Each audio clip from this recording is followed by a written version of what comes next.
Good morning. Sorry, a little bit messy today. A bit disorganized, but do a quick thing. Mic check. Yes, she's turned the microphone on. We're all good. So, I'm not saying that I'm evil, but, I think like an evil person, but I'm not actually evil. And that can be used to my advantage a lot. So, thought I'd talk a little bit about the idea of malicious compliance, right? There's a Reddit community dedicated to it, but some people might not understand that you might not come from like the business world or the corporate world, or you might not understand some of these sort of tactical things that you can do that are a lot more effective than, say, writing letters to the MP. I mean, that only goes so far, right? But what you can do, right, is when there is an absurd law and nobody hears you, right, there's this thing, right, where it's like, well, off you go. Like with kids, right?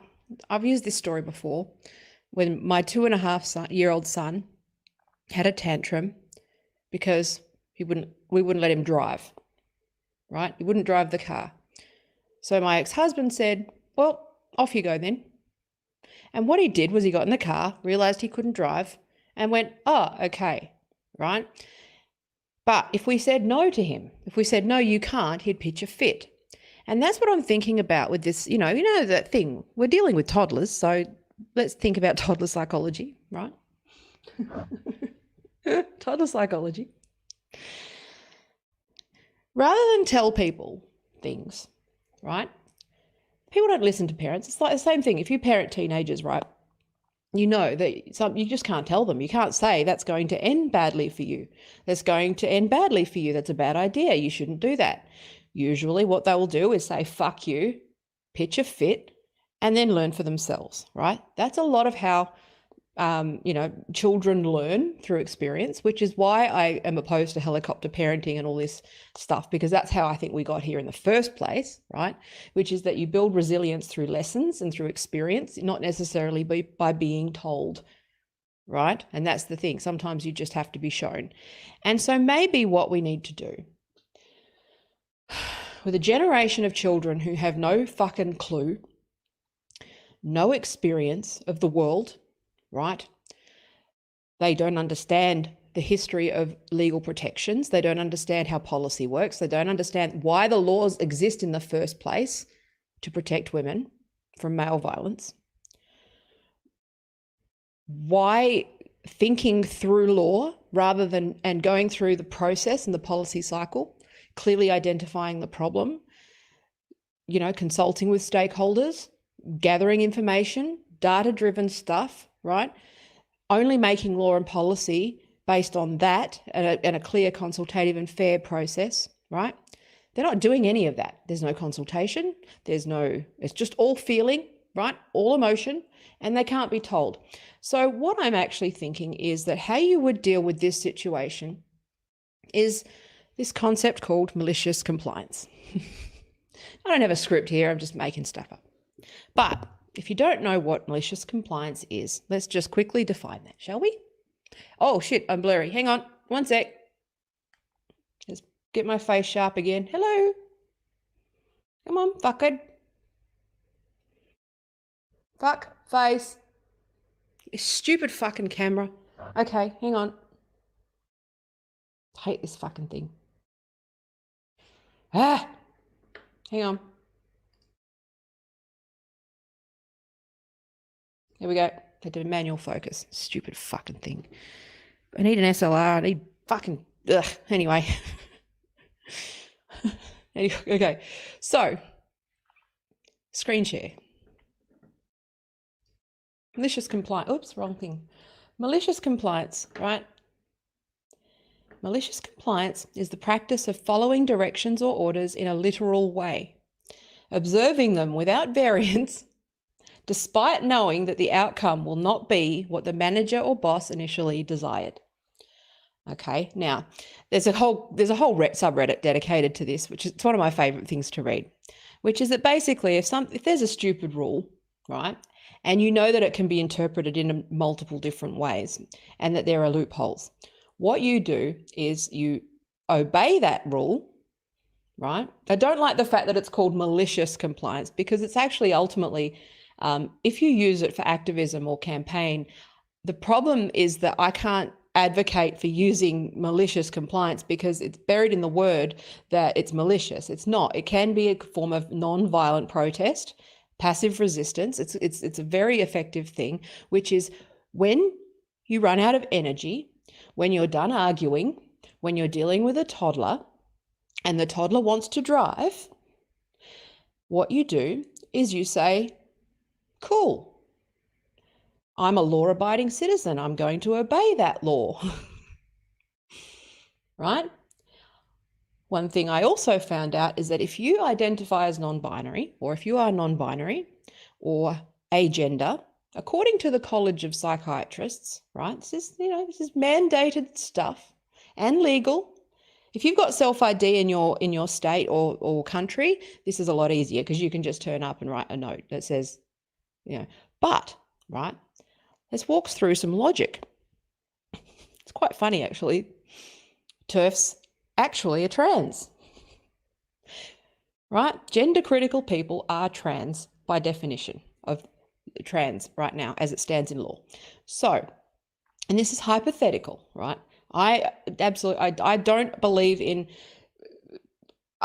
this is just last resort. This is just how it's like. This is like a last resort stuff. When the process fails, when absurd law gets passed, all of these things. What I'm saying is what would be the next step, which would be to obey the law, accept the law as it is and obey it, right? Literally.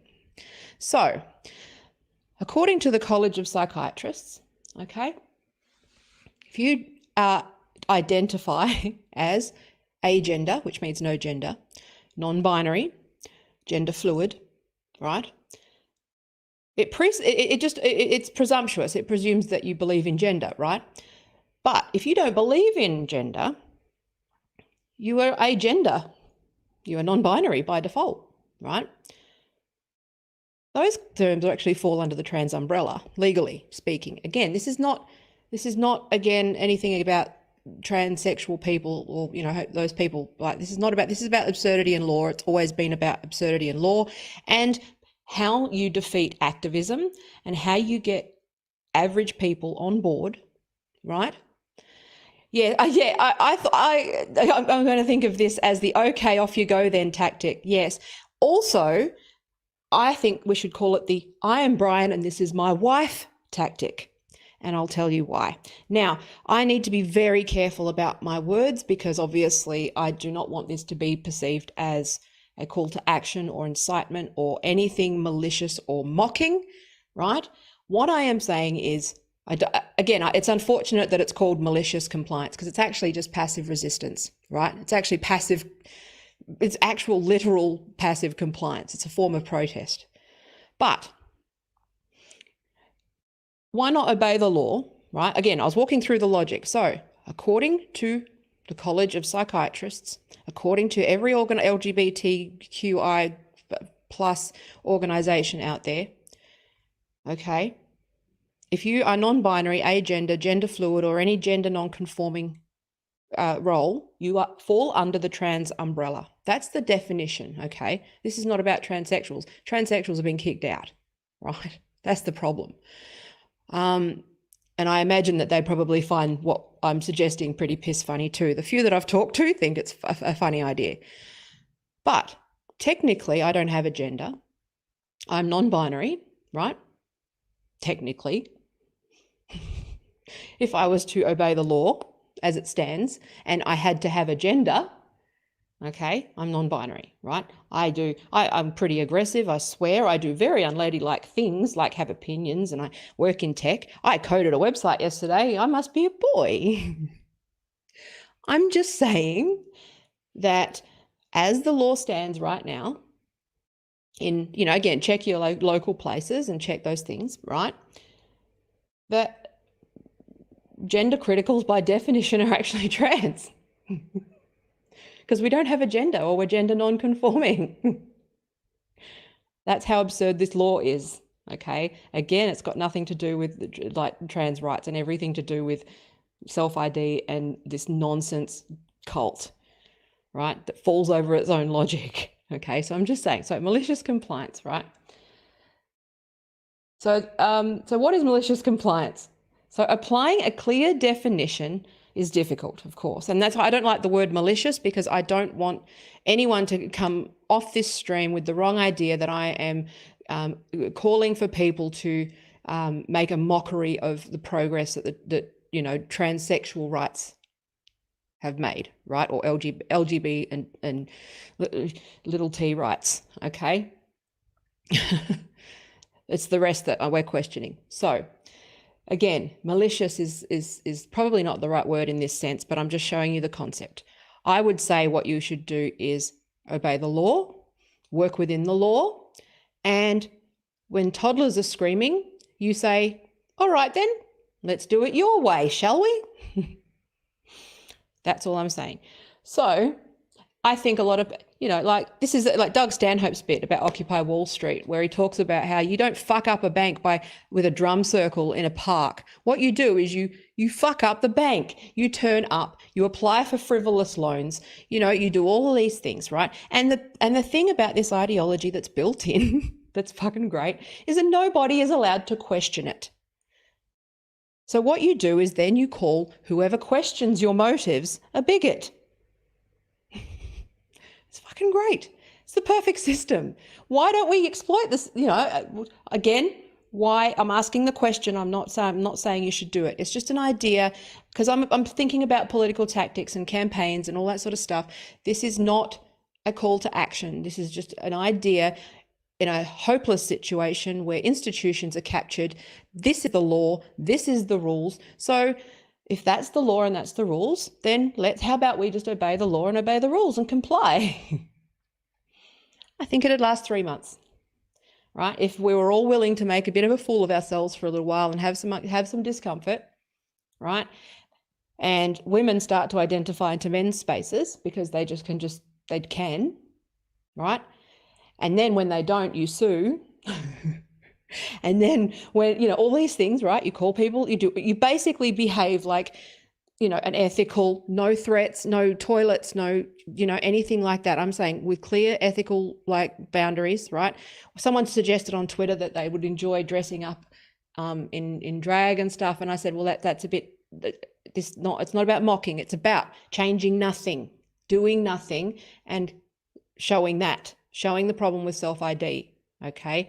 Or yes, there is a case for a dude biker with a full-blown beard to just put on some lipstick or something like that and identify his way into places and see what he can get away with, right?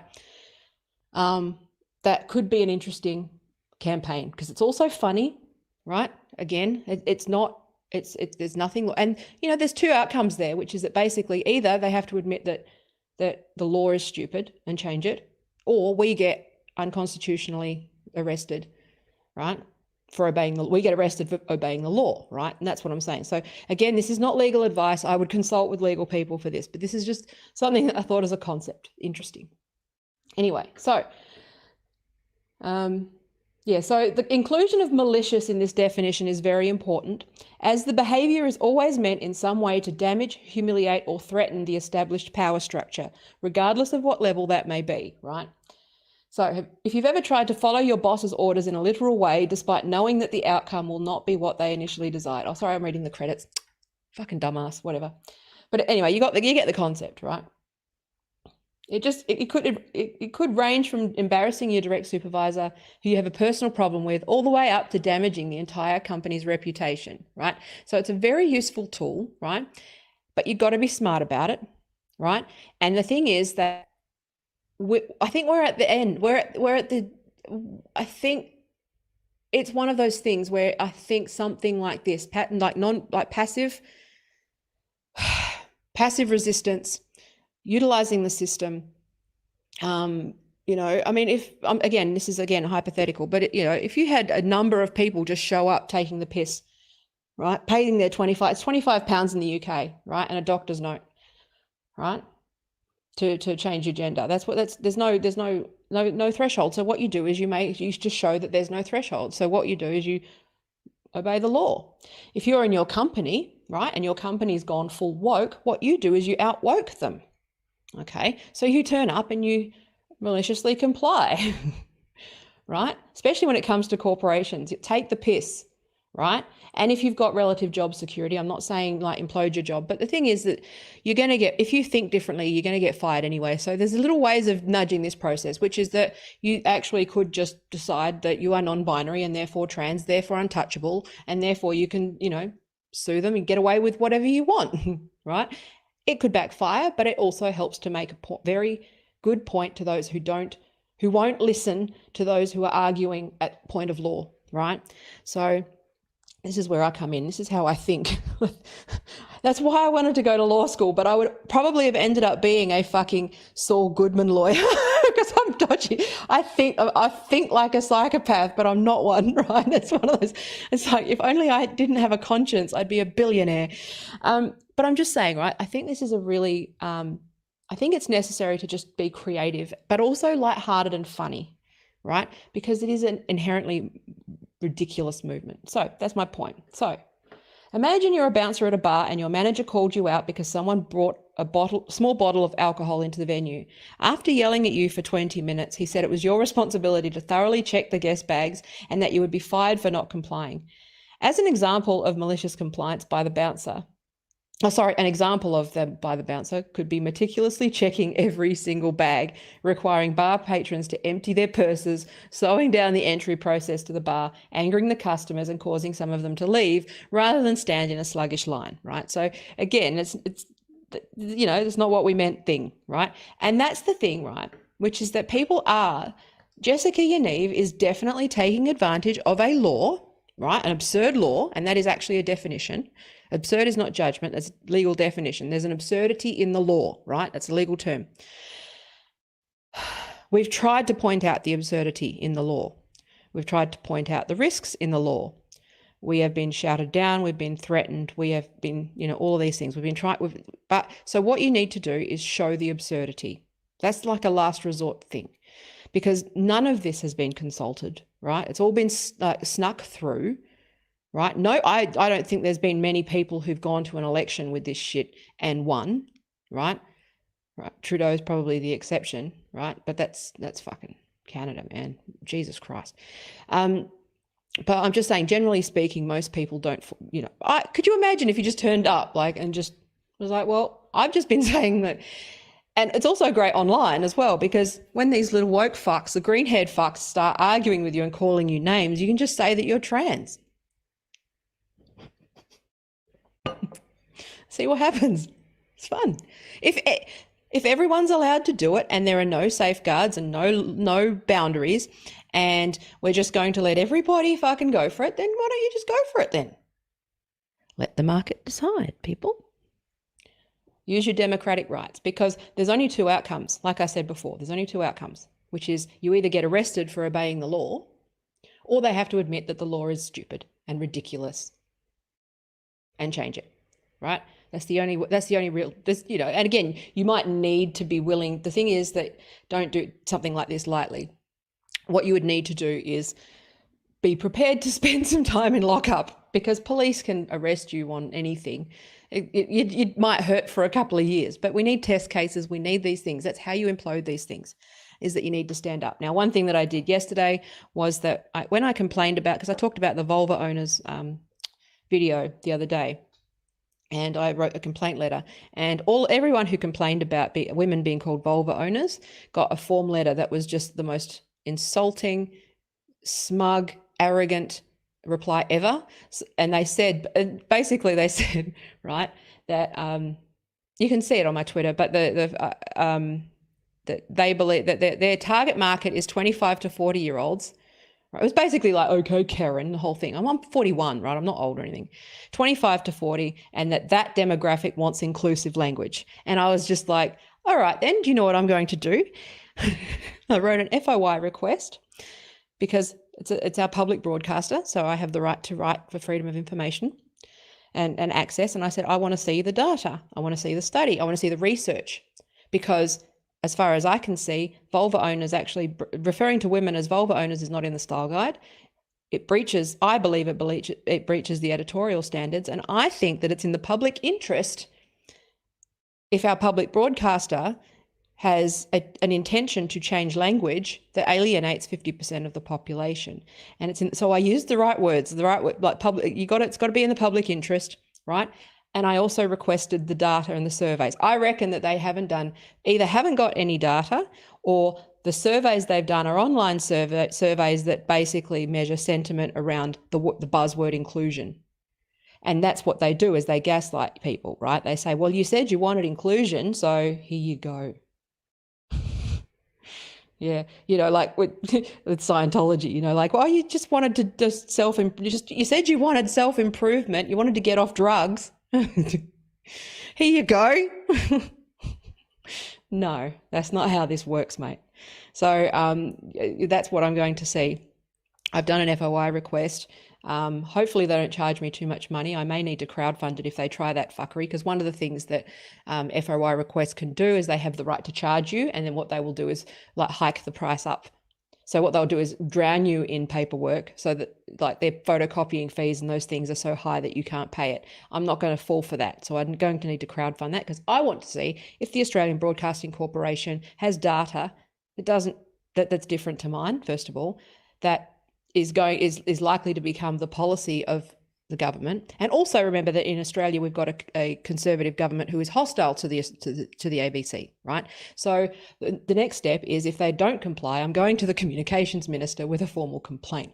And so I got this whole thing fucking planned out. That's malicious compliance. Use your rights. Use the process, right? Don't fucking fall for this shit. Don't be passive. And again, I know not everybody can do this, but my goal is to make you feel maybe a little bit braver, right? If someone puts in a ridiculous law that says anybody who says they're a woman or a man or whatever is one, without any checks or any diagnosis or anything, right?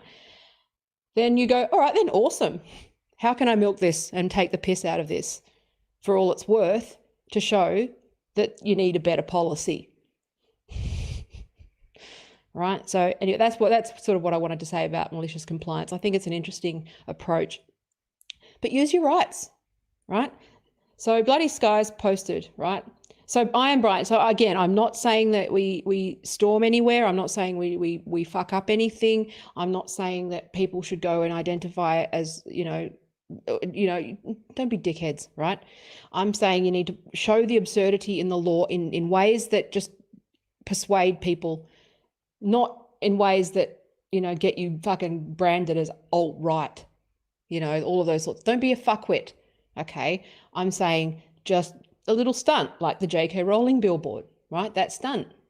Or, the pub that just pushed back and wrote a fucking public letter that went viral and showed everyone that she was brave. I'm going to be brave if you can be brave. And we just start saying that we're just, well, technically gender critical, so I'm trans. Don't have a gender.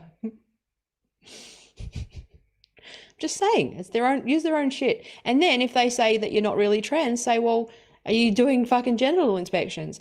Are you, use all of the shit that they use on us and watch them implode on their own logic. I go, yeah, there's your point. That's my point. It's what we've been saying all along, right? Like with J.K. Rowling, when they fell over themselves to go, nobody's saying that sex isn't real and gender is. It's like, no, you were literally saying that. And then you flood them with the screenshots where they literally said that biological sex is a construct, right? They're not bright. We're smarter than them. And let's just have some fun. But I'm just saying, when you reach, obviously go through the right channels, go through the appropriate processes, conduct yourself with ethics and kindness and compassion, and be right. Don't be a fuckwit. That's all I'm saying. So I definitely I do have gender dysphoria right now, because my sex, I'm under attack, right? So I have to go. Doorbell went. All right. Bye.